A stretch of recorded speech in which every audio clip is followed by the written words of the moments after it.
Well, this is the first building that we're opening as part of a new period area at Beamish, 1950, so it's a really exciting moment. This is over the next few years we'll be opening up more and more buildings to eventually create a town, and this welfare hall, which was originally built in 1957, recreated here, so it's a great day.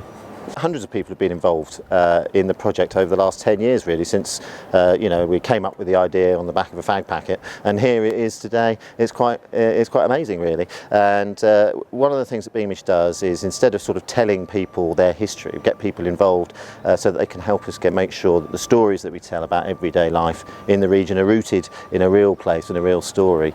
So the story here is from South Durham, from Coundon, and the welfare hall, the people there, the trustees of the welfare hall, which still exists today, this is a replica of that building, have been involved really since the inception of the project, and they've been here today to help us celebrate its opening.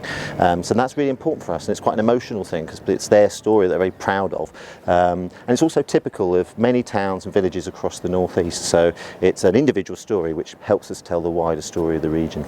So this Saturday we officially open it, and we're expecting thousands of people to come along and enjoy the day, so it'll be quite chaotic and fun and quirky, I think, and it starts off with a parade, and then we all come here and celebrate, officially open it, with many people. Buses are coming from the community in South Durham to help us celebrate, so it's going to be a fun, chaotic day, I should think, at Beamish at its best really, I think, in many ways.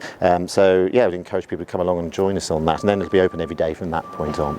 The 1950s, a lot of people ask us that, and I think when Beamish is at its best, it should feel like visiting your grandma's house or something, somewhere you really like and you feel comfortable with, and that you can relate to, and that's it's not we're not telling your story. You can reflect on your own history, whether or not you're from the region, actually, even from people from outside the region. They were chosen the 1950s because of the impact of that decade on everyday life, as Britain recovered after the Second World War, and all the changes to how people lived, how they worked, birth of the NHS, which there's a clinic in this welfare hall as an example, changes to leisure, car ownership, fashion.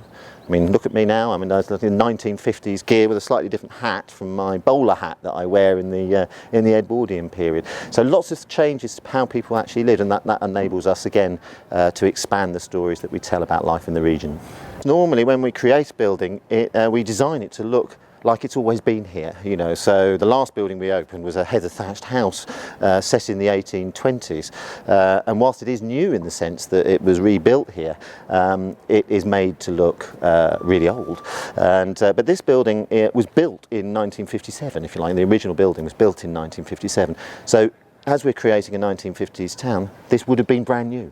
The other buildings in the 1950s will not all be like that. So the cinema that we're building in the 1950s dates from just before the First World War. So it will look like an old building set in the 1950s, which people are probably more familiar with.